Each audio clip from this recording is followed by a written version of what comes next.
to talk about Aster because as you can see, Aster is down 15.7% in the last 24 hours. We're going to talk about what's going on here.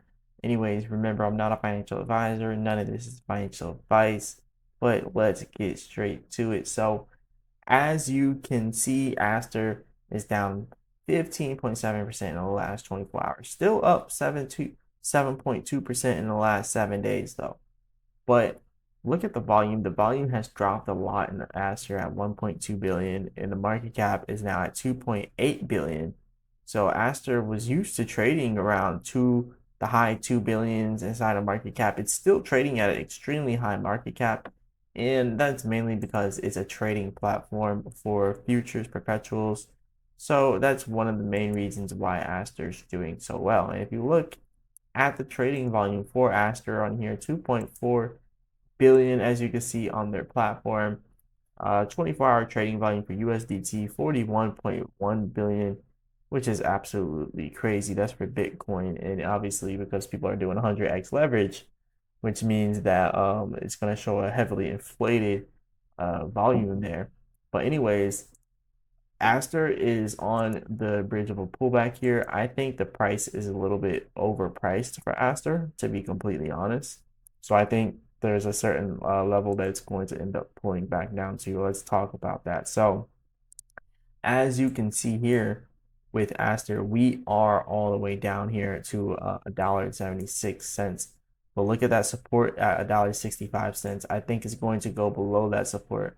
For one, there was little to no resistance for Aster when it first started to go crazy, right? When it went from like 60 cents all the way up here to about $1.85. So I think that Aster is going to pull back massively right now. That's why it's doing it currently.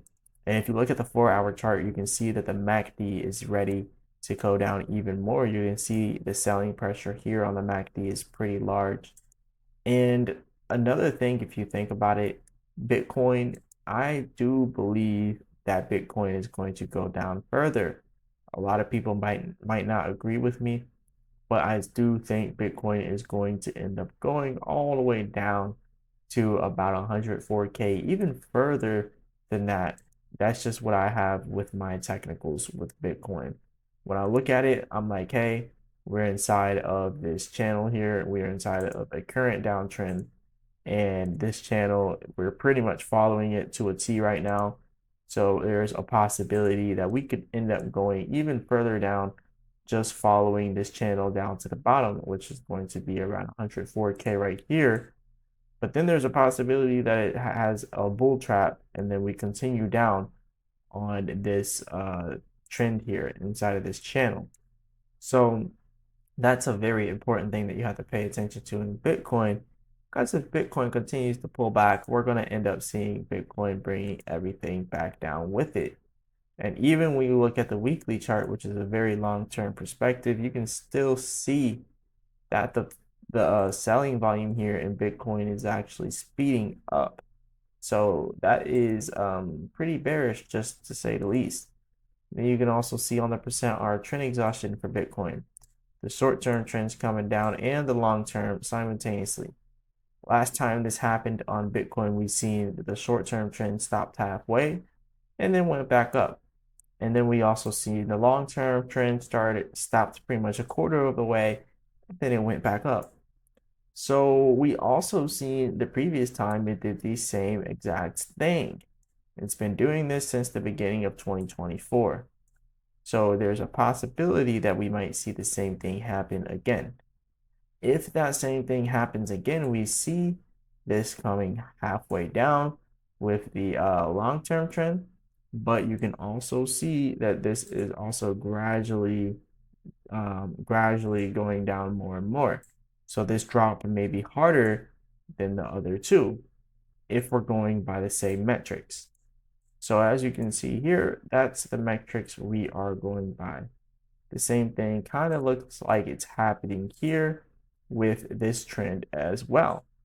So if these are the metrics that we're going by, then that means that our short-term trend comes down here, maybe around November-ish, possibly around November, the beginning of November or something like that. We may bottom out sometime around there. I don't know. Everyone's saying October because they're saying that October is always bullish because September is always bearish.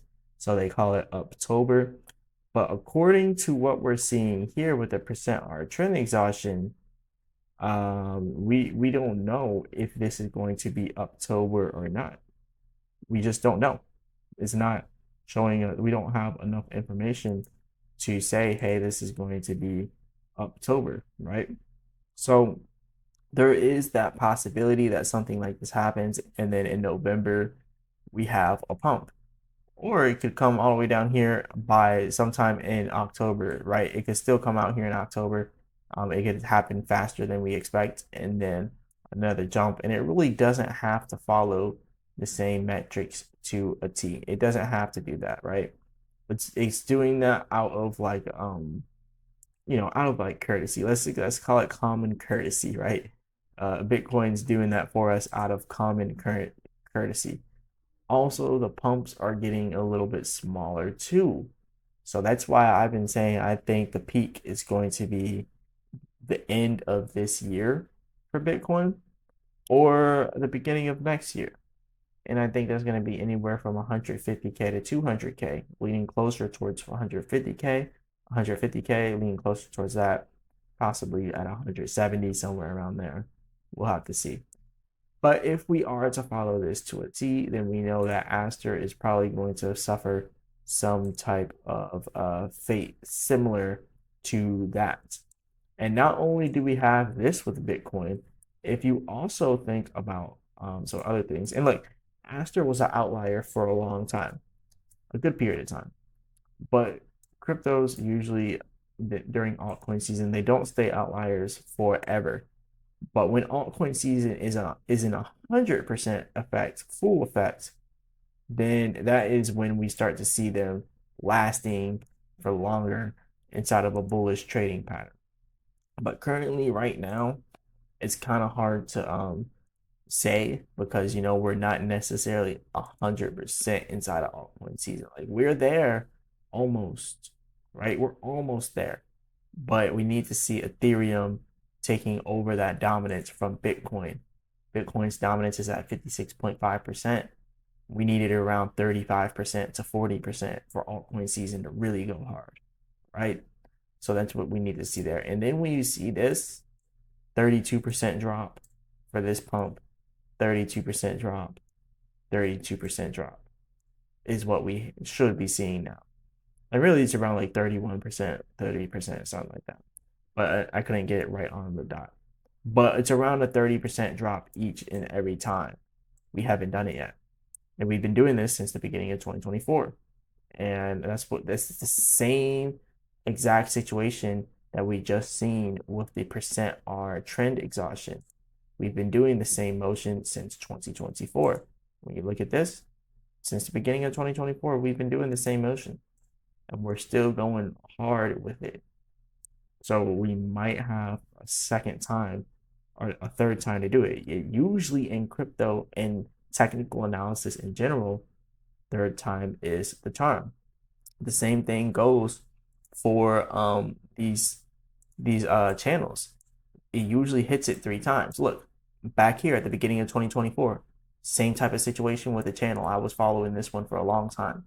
The third time's a charm.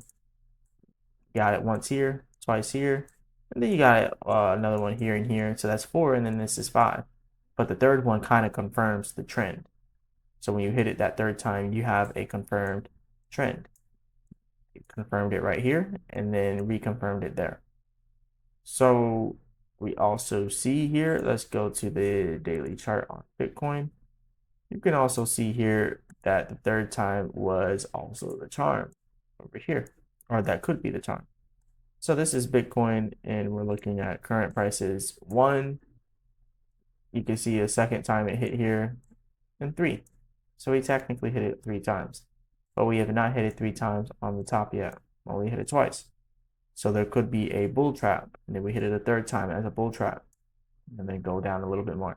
And the reason why I'm saying this on an Aster video is because Aster kind of it kind of overran itself, right? It overdid itself. It overplayed its cards. It went up a little bit too much. It was absolutely crazy. Literally. The 19th, literally 10 days ago, not even a full 10 days. Like this is 9 days ago, guys. 9 days ago, Aster was worth 931 million market cap. Now it's worth 2.8 billion. At the peak, Aster was 3.8 billion. I think Aster could suffer a drop all the way down to a billion in market cap. That's 56 cents. Aster has the possibility of dropping down to 56 cents, guys. And look, this isn't too far fetched. This is not too far fetched at all. This thing could. I'm not saying it will. This is one of the strongest pumping coins on the Binance Smart Chain. But we have to be aware of the risk here. It's done too much in such a short period of time. Maybe it doesn't go all the way down to a billion in market cap, which is about 56 cents, but maybe it pulls back to a lower Fibonacci. Like look at the bottom supports down here.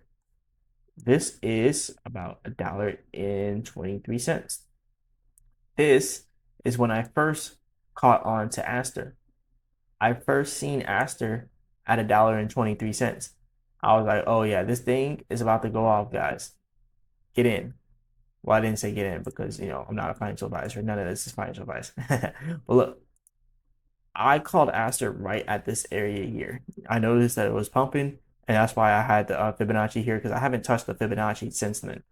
Really, I should take it and bring it up here to the swing high, but I'm not going to do that because we haven't broken the Fibonacci yet. We have not reached all the way up here at the top of the Fibonacci yet, and we haven't broken $3.50. When we break $3.50, I'll structure the Fibonacci. But right now, it's doing exactly what it should be doing, and it's told us the right information every single time so far.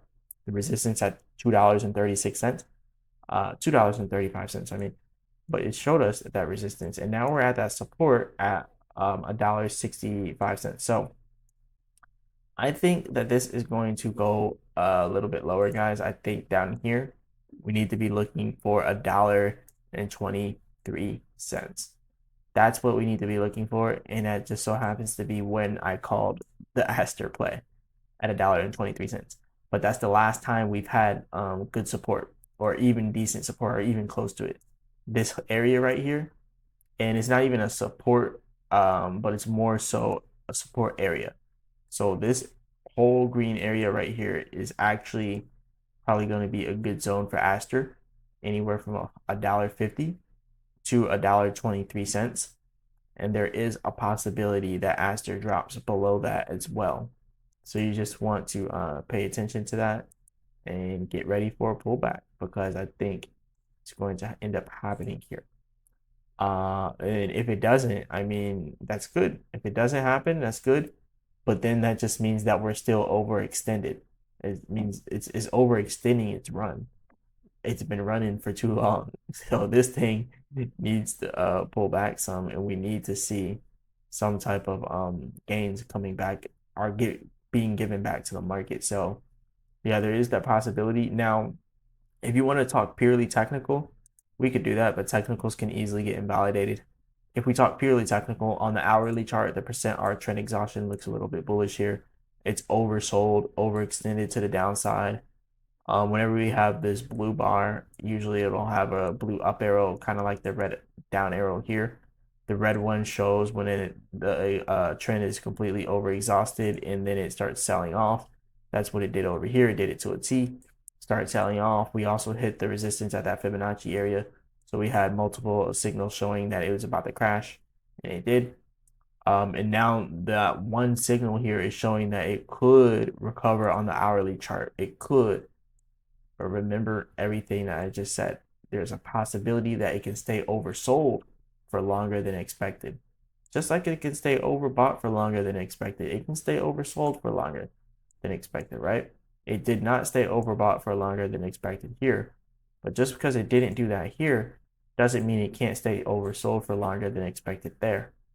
So also when you look at the MACD here, you can see there's still a lot of selling volume here for Aster.